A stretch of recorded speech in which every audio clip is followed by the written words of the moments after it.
আসসালামু আলাইকুম এভরিওয়ান। আজকে আমি আবার ওসমান কিচেন থেকে আপনার লগে একটা সিলেটি বিখ্যাত রান্নার রেসিপি শেয়ার করার লাগে। তো এটা দেখতে পাররা, এটা সিলেটের ঐতিহ্যবাহী ফরাসের বিসি। তো এই বিসিটা রান্নার রেসিপি আমি দেখাইমু আপনারা। তো বিসিগুলো আমি পানির মাঝে ভিজাই রাখিছি প্রায় 1 ঘন্টার মতো। আর ভিজাইয়া আমি ও দেখো কাকিলা বিসিগুন ধরে একটা করিয়া চুলাই লিমু। এই বিসিগুন বেশি চুলাইয়া ওলাও খাসা খাওয়া যায়, আবার শুকাইও খাওয়া যায়। তো কত লাহান খাওয়া যায়। তো দেখতে পারা বেশি গুণটা আমি চুলাই দিছি। এখন চুলাইয়া আমি এখন বালা করে দই লিমু। দইয়া বিচির লাগি আমি ছোট ছোট রুই মাছর টুকরা আর কি করিয়া রাখছি রেডি। তো এখন রুই মাছর টুকরা রেডি করছি, আর পেঁয়াজ কাঁচামরিচ ওটা সবটা রেডি করছি। করিয়া আমি ননস্টিকের একটা পাতিল বয়াই দিছি চুলার মাঝে। বয়াইয়া দিলাইছি পরিমাণ মতো তেল। তেল দিয়ে আমি ফলা পেঁয়াজ দিছি, আর গোসাইল পেঁয়াজ দিছি, আর কাঁচামরিচও দিলাইছি। দিয়া এখন বালা করে লাড়িয়া সারিয়া এগুন তরে আমি করতাম হইব লাল টকটকা। এখন লাল টকটকা করার আগে দিলাইমু আমি 1 চামচ লবণ, আর পরিমাণ মতো লবণ দিয়া এখন আমি লাড়িয়া পেঁয়াজ এগুন তরে একবারে লাল করিলছে করিয়া আমি দিলাইলাম 1 ফোঁটা পানি। পানি দিলে তো গুঁড়া মশলা জ্বলতো না, আর তরকারির কালারের সুন্দরতা হবো। তো এইখানে আমি দিলাইছি মরিচ 2 চামচ। একটু জাল না হইলে আবার এটা খাইতে ভালো লাগে না।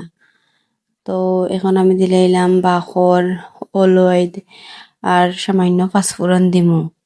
পাঁচফোড়ন দিলে বিচির মাঝে একটা গন্ধ আছে, এই গন্ধটা আর হতো না। তো সবটা দিছি, আর কিছু মশলা দিতাম না। না দিয়া আমি কিন্তু বালা করে ওলা কষাইমু একটু সময়। মশলা যত সুন্দর কষানি হয় তরকারিটা খাইতেও তত বেশি মজা লাগে। তো এই বিচিটা আবার যে কোনো মাছ দিয়েও রান্ধা যায়, আবার মাংস দিয়েও রান্ধা যায়। আজকে আমি তো আর দেখতে পারলাম মাছ দিয়ে রান্ধলাম। তো মাছ কিন্তু আমি বিরান করে দিতাম না, এগুন তোর তাজা মাছ এগুন আমি বালা করে খসাইয়া দিলাইমু। একবারে এখান এখান করে উল্টাই পাল্টাইয়া খসাইয়া দিমু। বিচির মাঝে বিরান করে মাছ দেওয়া যায়। আমরা একটু খাসা খাই, খাসা দিলেও বেশি মজা লাগে। মাছের একটা স্মেল আছে, বালা লাগে, আর খাসা মাছও আলাদা স্বাদও লাগে তোর তাজা খাসা মাছর। তো দেখতে পাররা আমি মাছ ইগুন তোরে উল্টাইয়া পাল্টাইয়া কিলা খসাইরাম। বারবার ওলা লাড়িয়া সারিয়া খসাইমু। খসাইয়া আমি আগলস করে এখান চামচ দিয়া এখান এখান করিয়া মাছ ওগুন তুলি লিমু একটা খট্টার মাঝে। তুলিয়া আমি মশলাটারে আবার লাড়িয়া সারিয়া দিমু দিলাম মুড়ো না ধরে, আর কোনো পানি দিতাম না এখন। পানি উনি না দিয়া মশলাটারে লাড়িয়া সারিয়া আমি দিলাইমু এখানে মাঝে বিচি সবটিন যে দইয়া রাখছিলাম রেডি করিয়া। এখন আমি বিচিয়ে গুন্তরে বালা করিয়া লাড়িয়া সারিয়া খসাইমু। বিচির মাঝেও এটা ফরাসের বিচির মাঝেও একটা গন্ধ করে, এর লাগি বিচিটার খাসা একটা গন্ধ আছে। মশলার মাঝে বালা করে লাড়িয়া সারিয়া কষাইলে আর এই গন্ধ করতো না। আর দহক আমি মাছও কিন্তু তুলিয়া রাখছিলাম একটা বাটির মাঝে, গুন সাইড করে রাখিলিমু, আর বেশি গুন ধরে বালা করে খসাইলিম।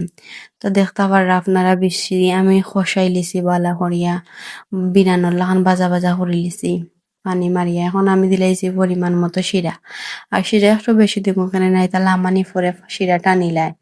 তো দেখতে পাররা শিরা উতরাই গেছে। এখন আমি গুন্তরে একটু লাড়িয়ে সারিয়া আর দেখমু যে বেশি কতখানি হিচ্ছে না হিচ্ছে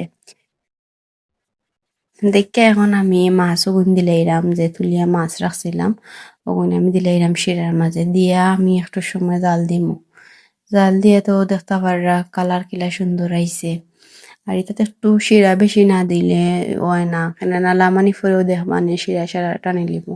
আর লবণ উবন দেখি লিছি আমি, লবণ হয়েছে। এখন আমি দিলাম কতখানি বাখর পাতা। বাখর পাতা না দিলে এটা বেশি খাইতেও মজা লাগে না, এর লাগি আমি বেশি করে বাখর পাতা দিয়া গুড়িয়া একটু সময় জাল দিলাম। আর তো দেখো কত সুন্দর কালার। আর আপনারাও ওলা একদিন চেষ্টা করবা রান্ধিয়া খাওয়ার লাগে, আমি যেলা খান দেখাইছি। আর ভিডিওটা ভালো লাগে লাইক কমেন্ট সাবস্ক্রাইব করার অনুরোধ থাকলো।